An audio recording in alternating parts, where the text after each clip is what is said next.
या व्हिडिओचे प्रायोजक आहे Jai auto parts and services आणि financial partner Vardhaman furniture Vaijapur. Chhatrapati संभाजीनगरच्या जिल्हा परिषदेच्या निवडणुकीचा धुळा उडल्यानंतर काल ज्या अर्जांवरती खरं तर आक्षेप नोंदवण्यात आला होता, छत्रपती संभाजीनगरच्या वैजापूर तालुक्यातील शिरूर गटासाठी हा भाजपाच्या उमेदवारावरती मशालीच्या उमेदवाराने म्हणजे ठाकरेंच्या शिवसेनेच्या उमेदवाराने आक्षेप नोंदवला होता आणि अखेर त्याचा निर्णय झालेला आहे। तो खरं तर तो जो अर्ज देण्यात आलेला होता, जी तक्रार करण्यात आली होती, आक्षेप घेण्यात आला होता, तो फेटाळण्यात आलेला आहे। खरं तर त्यांच्या वकिलांनी नेमकं काय युक्तिवाद केला होता आणि प्रशासनाकडून कसा निर्णय देण्यात आला हे बोलण्यासाठी माझ्यासोबत वकील सर आहेत। काय नेमकं तो युक्तिवाद होता आणि काय घडलं होतं काल?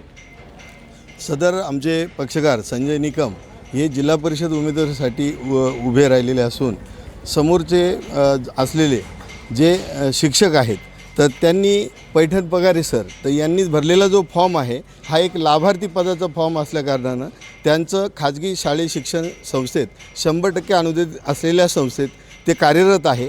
त्या संबंधित त्यांनी कायदेशीर पूर्तता न करून घेतलेला जो काही भरलेला फॉर्म आणि स्वतःची पत्नी सहकुटुंब हिस्सेदार असून तर तिच्यासुद्धा पूर्वपरवानगी आवश्यक होती अशी आमची बाब होती आणि त्या संबंधानं लाभाचे पद असताना पूर्वपरवानगी रीतसर घेण्यात यावे, निकोप निवडणुकीसाठी निकोप उमेदवार असावा या हेतूने पक्षकारांनी तो अर्ज तक्रार दाखल केली होती। बरं, काल सुनावणी पार पडली, आज निर्णय देण्यात आला, काय निर्णयात म्हटलं आहे नेमकं? निर्णय हा जो झालेला आहे आता त्यानुसार पक्षकाराला आम्ही तो तपशीलवार बघून त्यात जे मुद्दे आहेत तर ते केवळ तांत्रिक मुद्द्याच्या आधारित सदर निकाल झालेला आहे असं पक्षकाराच्या बाजूने सांगितण्यात आलेलं आहे आणि पक्षकाराच्या दृष्टीने त्या नाराजीनं ते तांत्रिक मुद्दे सोडून त्यात असलेली जी सर्व अपील जे नैतिकता जी आहे निकोप निवडणुकीसाठी त्या निवडणुकीच्या दृष्टीनं नवीन नियमाप्रमाणे जे काही रीट किंवा काही करता येईल त्या अनुषंगानं ते करणार आहेत। सदर दाखल जो काही त्यांनी दिलेला निकाल आहे त्यामध्ये त्यांनी स्वतःची पत्नी या पूर्ण निवडणुकीत सहभागी राहणार नाही असं त्यांच्या अर्जावरून दिसते असं त्यांनी त्या निकालात म्हटलेलं आहे। पण तसा मजकूर किंवा तसा शपथपत्रात आम्हाला काही आढळून आलं नाही आणि तसंही तपशीलवार त्याची कागदपत्रही आम्हाला पूर्वी संपूर्ण मिळालेली नसल्याने त्याच्या प्रमाणित प्रती जशा येतील त्या तपशीलवार पुढच्या अपिलाचा निर्णय घेण्यात येईल। बरं, अधिकाऱ्याने एकतर्फी निकाल दिल्याचं असं काही आहे का? सदर निर्णयामध्ये काही ज्या तजवीज आहेत जे म्हणजे जे दोन्ही वकिलांचे युक्तिवाद झाले, मान्य उच्च न्यायालयांचे जे काही प्रमाणभूत काही सायटेशन ज्याला आपण म्हणू ते दिले होते, परंतु त्याचा कोणताही उल्लेख तपशीलवार सदर निर्णय दिसत नाही। तर कोणताही निर्णय असेल तर तो कारण मीमांसेसह आणि सर्व जे काही युक्तिवाद मांडले गेले ते सर्व युक्तिवाद मांडून त्यावर असलेल्या लाभाच्या संदर्भात असलेली काही कलमं आहे त्या कलमाच्या अनुषंगाने सर्व म्हणजे कारण एक्सप्लेन करून त्यांनी तो द्यायला हवा होता, परंतु तो निकाल आता झालेला आहे।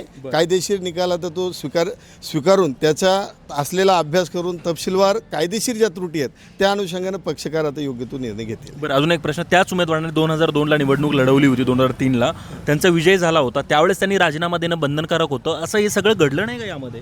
नाही, आता यामध्ये काही तरतुदी अशा आहेत ज्या 42 खाली आम्ही ज्या तरतुदी दिल्या आम्ही खूप सरळ आणि निकोप भावनेनं पक्षकाराच्या मार्फत पक्षकाराची असलेली बाजू मांडली।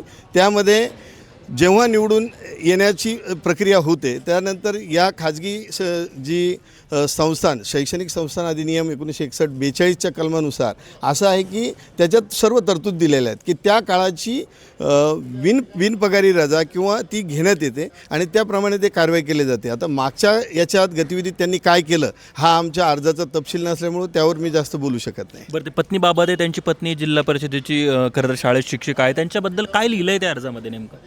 पत्नीच्या संदर्भात त्यांनी म्हणजे त्यांनी कलम 19 जिल्हा परिषद पंचायत समिती निवडणुकाच्या नियमाप्रमाणे 19 खाली त्यांच्या अधिकार कक्षेमध्ये तांत्रिक स्वरूपात असलेली काही जी नियमावली आहे तर तिने फक्त अपात्र असण्याचं कारण आणि सूचक आणि बाकीच्या त्रुटी या संदर्भात 4 कारणं नमूद करून त्याच याच्यात बसत नाही या अनुषंगाने सदर अर्ज आमचा फेटाळलेला आहे। परंतु त्याच्यामध्ये पत्नी संदर्भात आम्ही जे लाभाचं क्षेत्र जिल्हा परिषद सदस्य म्हणून आपलं कर्मचारी म्हणून त्या असलेल्या आणि त्याच गटात असल्यामुळे सदर अर्जदाराने आक्षेप केला होता आणि निकोप निवडणुकीसाठी ह्या सर्व गोष्टी अत्यंत आवश्यक आहे कायदेशीरप्रमाणे, म्हणून पक्षकारांनी तो निर्णय घेतला आणि त्याप्रमाणे आम्ही बाजू मांडली। आता निर्णय झालेला आहे त्याचा तपशीलवार अभ्यास करून कायदेशीर तरतुदीप्रमाणे त्याचं योग्य ते पुढचं अपील किंवा काय जे असेल ती प्रक्रिया करण्यात येईल. बरं, आत्ता काय निवडणुकीला स्थगिती येण्याची किंवा त्या जागेसाठी अशी काही मागणी तुम्ही कोर्टाकडे केली आहे का आत्ता? तुर्तास आता अजून आम्ही त्याची प्रमाणित प्रत आमच्यापर्यंत येईल आणि त्यानंतर तपशीलवार त्याची कारवाई करण्यात येईल. त्याच्यामुळे तोपर्यंत अजून तरी त्यावर काही स्थगिती किंवा कोणत्याही प्रकारची प्रक्रिया नाही. नवीन तरतुदीचे जी बदल झालेले आहेत त्या बदलाप्रमाणे माननीय मुंबई उच्च न्यायालय खंडपीठ औरंगाबाद असेल किंवा काही तर ते आमचा पक्षकार आणि सर्व कागदपत्राच्या तपशीलवार निर्णय घेण्यात येईल. आपण बघितलं की खरं तर प्रशासनाने निर्णय दिल्यानंतर ज्यांच्या वकिलांनी खरं तर बाजू मांडली संजय निकम यांच्या, त्यांनी खरं तर स्पष्टीकरण दिलेलं आहे आणि आत्ता जी प्रत आमच्या हाती येणार आहे त्यानंतरच पुढची कायदेशीर प्रक्रिया ठरणार असल्याचंही आत्ताच वकिलांनी सांगितलं. माझा सहकारी कृष्णासोबत नितीन थोरात, वैजापूर, छत्रपती संभाजीनगर.